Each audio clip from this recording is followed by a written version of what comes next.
Distinguished guests, welcome to the Caribbean Climate and Energy Conference 2023. It is an honor for Aruba to host such an eventful conference. Let's welcome to the stage our first keynote speaker of the day, Miss Evelyn Wever Croes, Prime Minister of Aruba, to address our guests. Ladies and gentlemen, please give a warm welcome to the Prime Minister of Aruba, Evelyn Wever Croes, the first female Prime Minister to lead the country of Aruba. The Prime Minister will address the public at the first Caribbean Climate and Energy Conference 2023. The Prime Minister is committed with renewable energy by 2030 and is a strong advocate for protecting our environment. In her keynote address, the Prime Minister will outline her vision of her government administration for the future of Aruba and the Caribbean region, and discuss the challenges faced in tackling climate change. The Prime Minister will also welcome the delegates to the inaugural Caribbean Climate and Energy Conference 2023 in Aruba.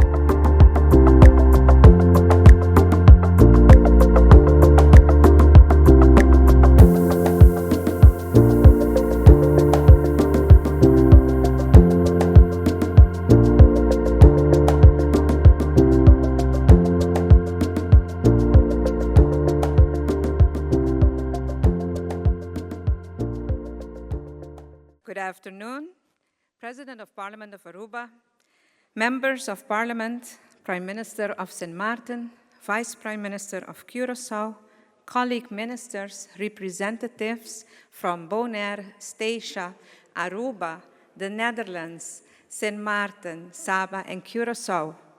Welcome to our one happy island of Aruba, and welcome to the first Caribbean Climate and Energy Conference. On behalf of the government of Aruba, I would like to thank the Netherlands for cooperating with us on the organization of this conference on the important topic of climate and energy. I want to thank especially Minister Rob Jetten, Minister for Climate and Energy Policy for the Netherlands, Minister Ursel Arends, Vice Prime Minister and Minister of Transportation, Integrity, Nature and Elderly Affairs of Aruba, and Minister Glambert Kroes, Minister of Labor, Integration and Energy of Aruba, and all of you that made this conference possible.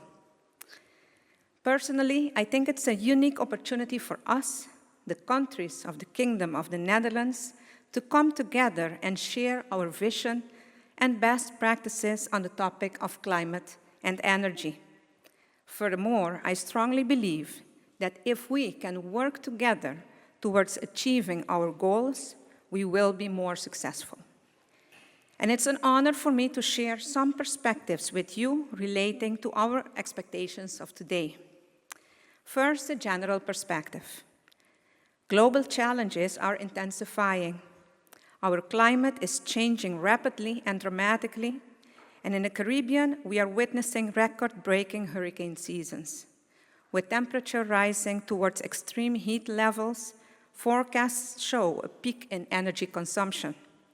Seawater level rise is a threat to our beaches, which have an important economic function.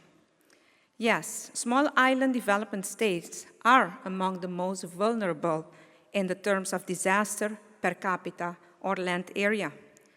For example, a hurricane can wipe out more than an annual GDP of a small island nation.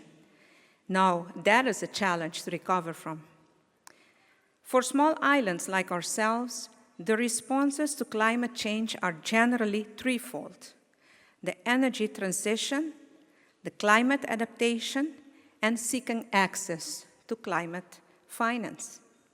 Let me address these topics within the context of the Caribbean part of the kingdom. The natural first response to climate change is to reduce the nation's carbon footprint.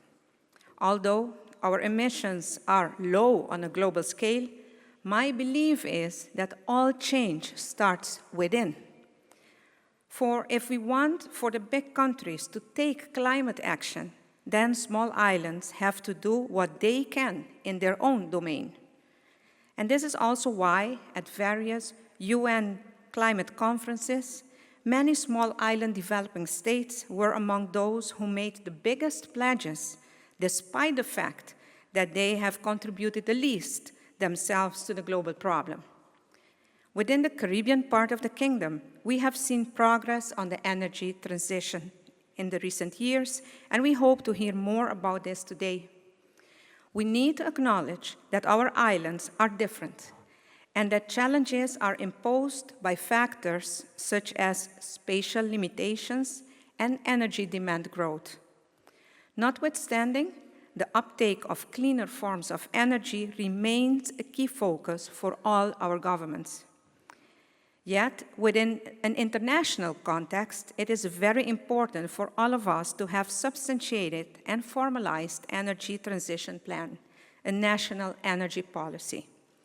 In the recent years, the government of Aruba has taken a very careful approach to developing such an energy policy. Firstly, by engaging local stakeholders in 3 energy summits. And secondly, by adopting the format and criteria of the EU National Energy and Climate Plans, the NECPS, that the EU member states must submit to the European Commission to demonstrate how they will fulfill the EU Paris Agreement commitments. And I can share with you today that Aruba has already initiated the path towards ratification of the Paris Agreement. The second response to climate change is to prepare for the changes that seem unavoidable. In short, a climate change adaptation or simply adaptation. The effects of climate change cascade to all facets of society, such as infrastructure, logistics, food systems, and even our financial system. And for small islands, it is therefore imperative to strengthen our climate resilience.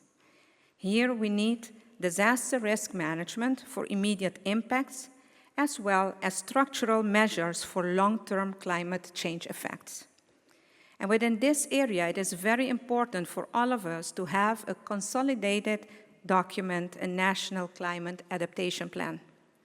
And this plan has to identify climate risks, define adaptation measures, as well as identify required budgets as far as possible. To build this plan, it is very important to consult with stakeholders. And in Aruba, Minister Ursel Arens instituted the National Climate Resiliency Council, and they are preparing the roadmap towards climate adaptation for Aruba. The third and final response to climate change is to seek access to funding sources, especially climate finance. When it comes to access to international climate finance, there are differences within the constitutional positions of independent SITs and the EU overseas countries and territories, the OCTs. For the Caribbean part of the kingdom, it remains important to address this and to seek innovative financing mechanisms and partnerships to include middle-income countries and to bridge the financing and investment gaps that they are confronted with. Ladies and gentlemen, the solution may be, first of all, to adhere to global climate goals, since this is a commitment in this area, and therefore it is generally the first requirement when seeking access to climate finance. And this finance will be much needed for adaptation investments. It may therefore be interesting for us today to explore how we can jointly collaborate on modernization of our climate and energy legislation and regulatory frameworks, which are so crucial in ratifying global climate treaties. Just imagine, perhaps, that at COP28 later this year, we can all stand together and announce a pledge to the Paris Agreement for the Kingdom of the Netherlands, including its kingdom partners. Who knows? I believe that we can achieve anything we put our mind and hard work to. And ladies and gentlemen, with this, I'm coming to the closing of this address, and I look forward to our discussion today. I am confident that we are all committed to the movement against climate change. And like I said, our belief is that all change starts within, but only if all islands and all nations stand together, it is then that we can win the battle against climate change. Thank you very much.